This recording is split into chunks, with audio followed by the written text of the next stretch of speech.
Hello, everybody. Welcome to Support Your Favorite Athlete Club, hosted by World Class Entertainment Squad. My name is Yus, and I'm here with your favorite athlete of today, Marcus, a 19-year-old BMX rider from Ohio. Hello, Marcus. Hi, how's it going? Glad to be here. Good, man. Good, man. Thank you so much for carving out some time from your busy schedule. And let's just get started. We had a lot of questions submitted by our community, and we filtered out some of the questions. We chose the most common ones to ask, and let's just dive right in. Sounds good. So, Let's hear 'em. all right. So the first question, tell us a little bit about yourself for the ones that don't know you.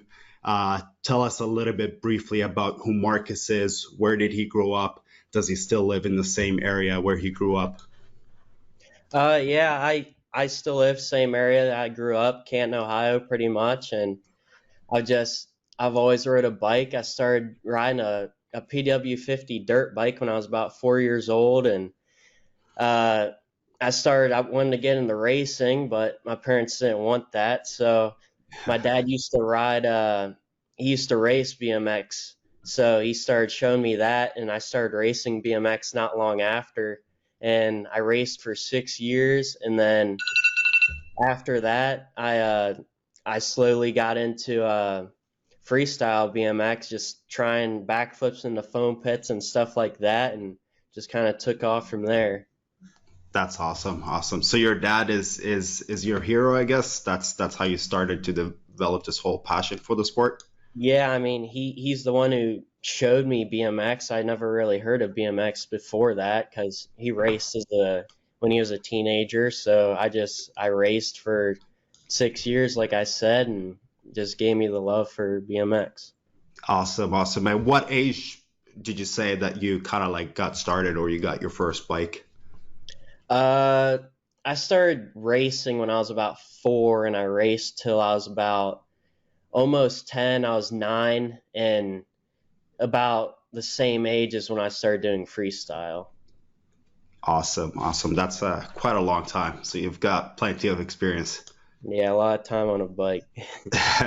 That's awesome. That's awesome. So in your videos, you seem very passionate about BMX, about the sport and all that stuff. So we've already pretty much covered that. But the question that I want to ask is how, like, in your daily routine, can you explain like how often do you practice? Is it twice per day or maybe once per day or?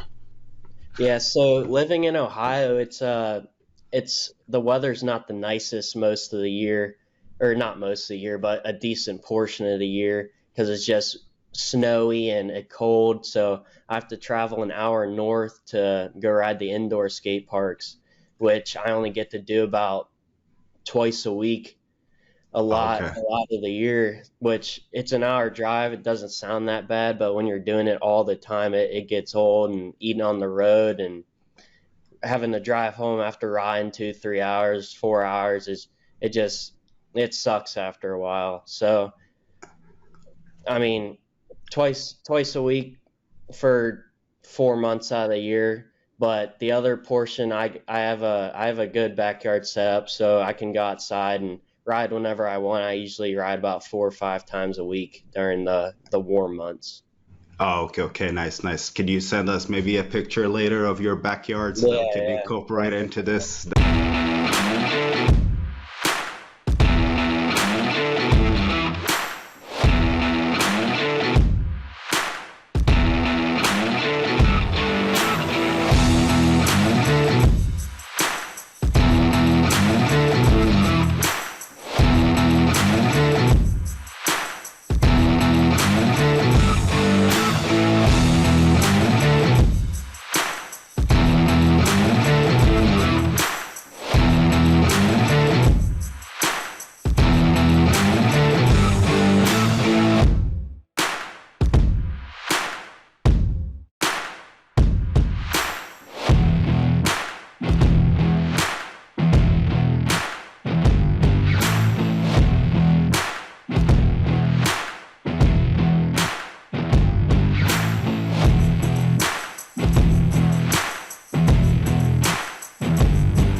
awesome. That's awesome.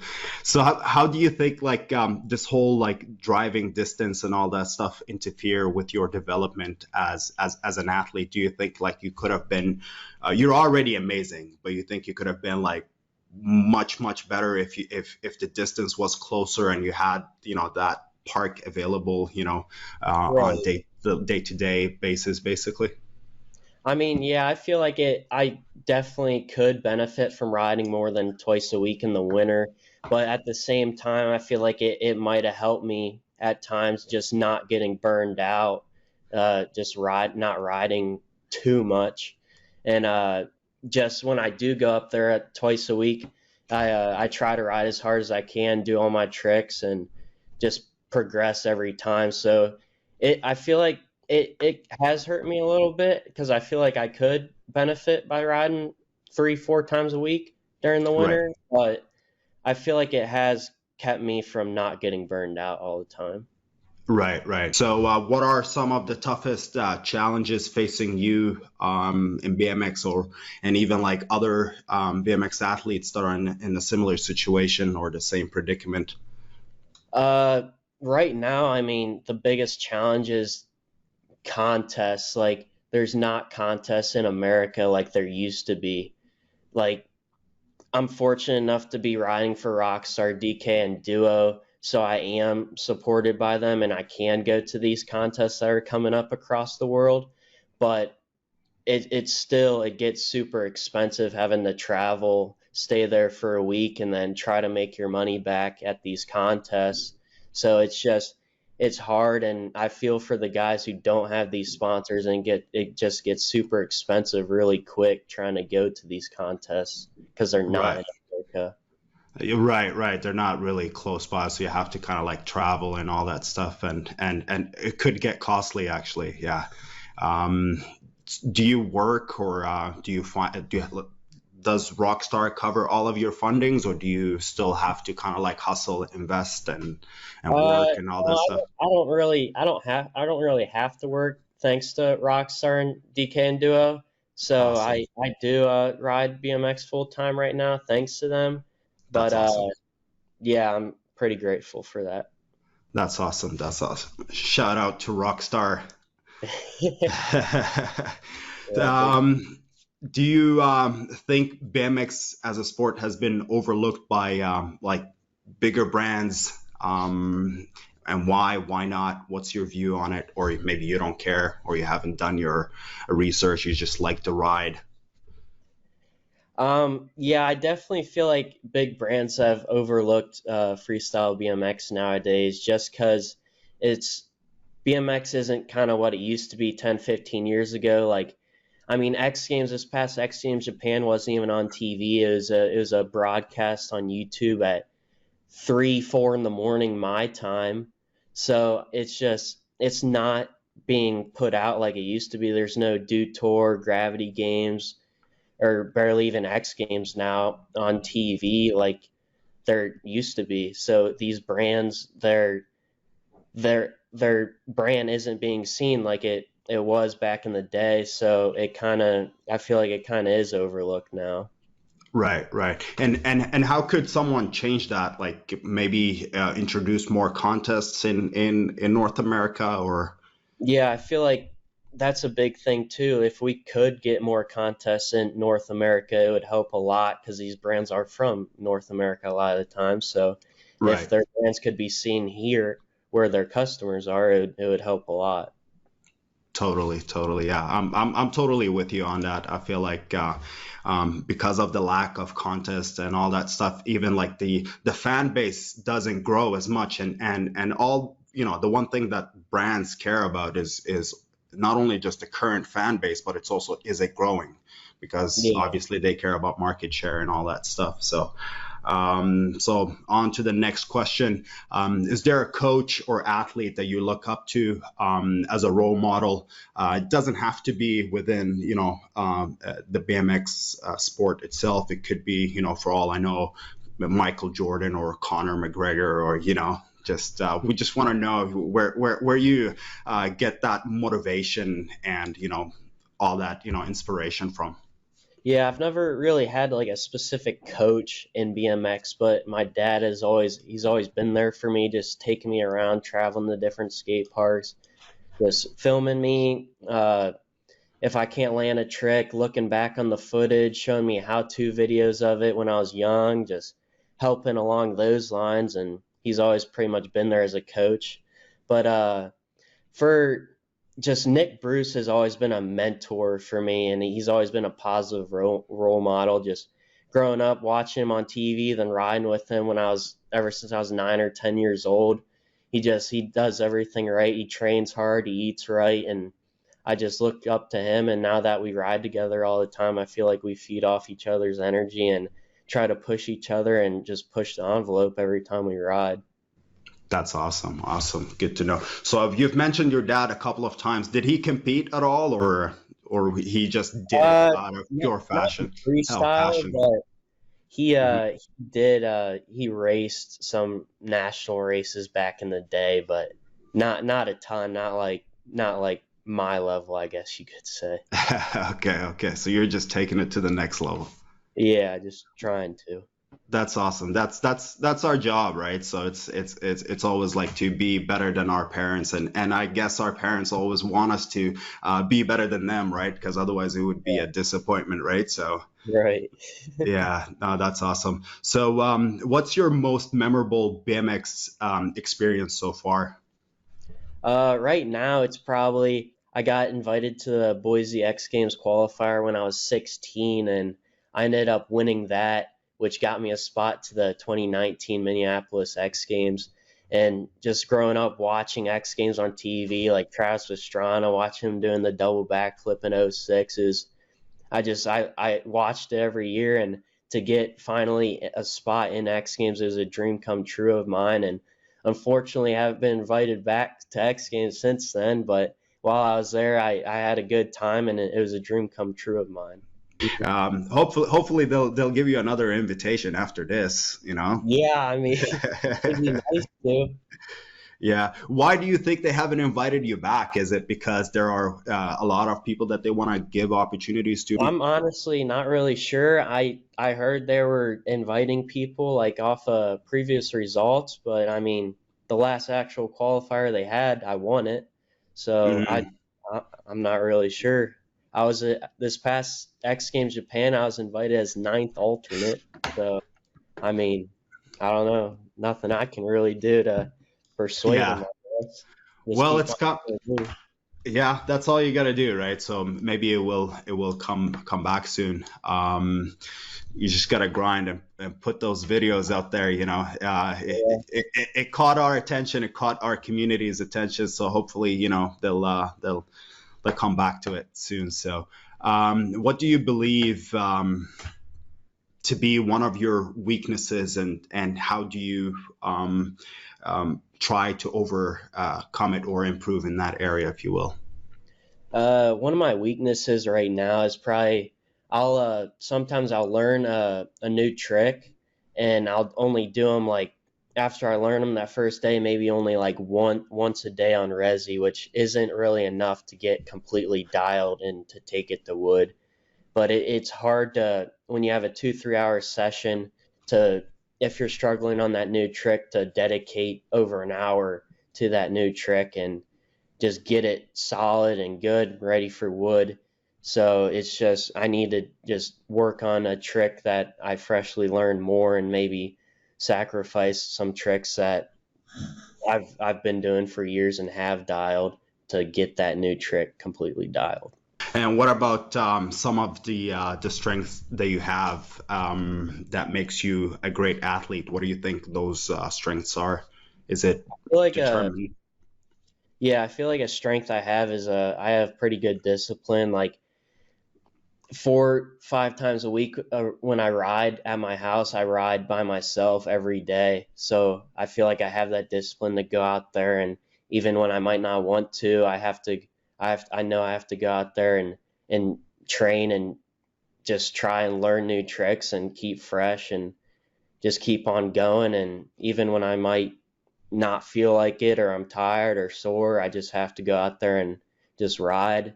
And then I'm goofy footed too. and a Hmm. lot of people in the industry have, I feel like, used that as a negative against themselves. But I feel like I've used that as a my advantage and just my riding clips and in contests, like doing like triple downlifts, flare double downlifts.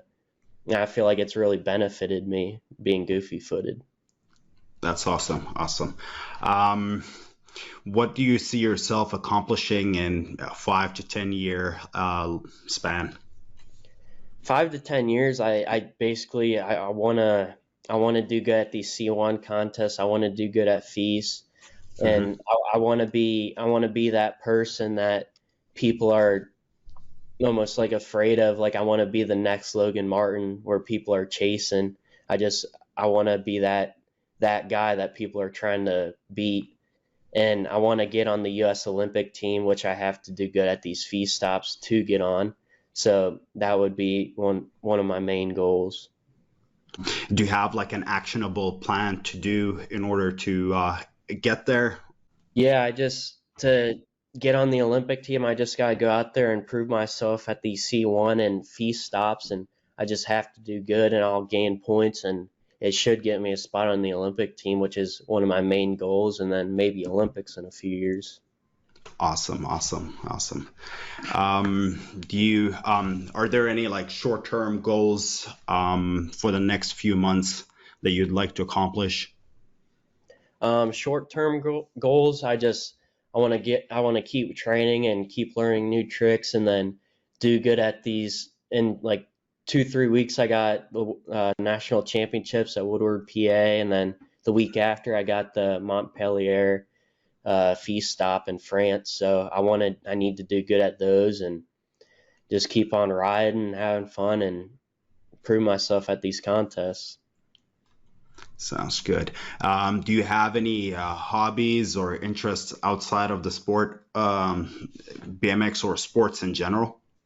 Yeah, when I'm not riding the bike, I'm usually always riding my quad or my pit bike or fishing or hunting when season's in. Like in the summer, I'll get done riding my bike and then I'll go fish almost every single day at the lake. I just love being outside or in the woods or something. So when I'm not on my bike, I'm usually on my quad or at a lake fishing. That's awesome. That's awesome. Are there any interesting fish to be caught at where you live, or? Yeah, there's a decent amount of good bass fishing ponds and lakes around here, and we go catfishing almost every night. So it's a good time, just something else to do. That's awesome. That's awesome.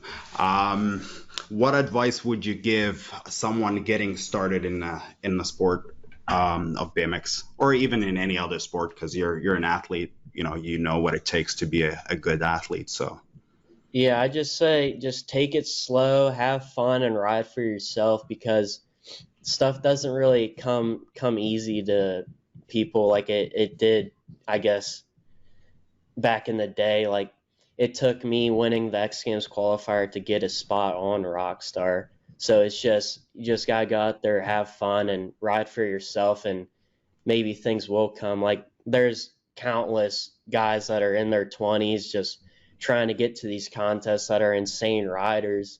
So I mean, a big sponsor is probably going to go to them before your 10-year old's doing a little backflip. You gotta prove yourself before these sponsors are going to start looking at you.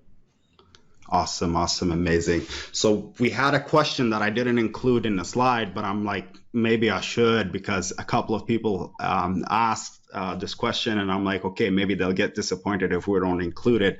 Um, so some people are curious to find out whether you invest in Bitcoin or invest in any other, because people are going crazy about the stock market and cryptocurrency nowadays. So they're Yeah, just yeah. curious. So do you have any investments, or are you just taking?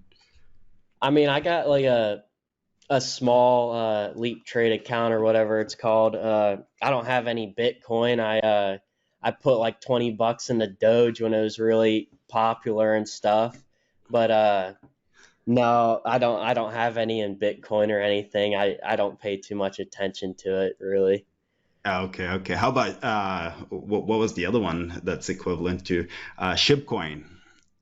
Shiba Inu? No, no, I don't have any of that. I know Ethereum's pretty big too, which I haven't got into. I got some buddies that have made some decent money from it, but no, I haven't got too big in the stock market or crypto yet. Okay, awesome, awesome. I just thought, I would ask because some people threw it out there, and I'm like, might as well, Yeah, yeah. Well, we've come to the end of the interview. Thank you so much for taking the time out of your busy schedule to make this interview happen. Hopefully, we can follow up, once you make it to the Olympics. you know yeah, it's been nice talking to you, man. Yeah, thank you. Thanks for having me on. I had a good time. Of course, of course. Have a good one, man. You too.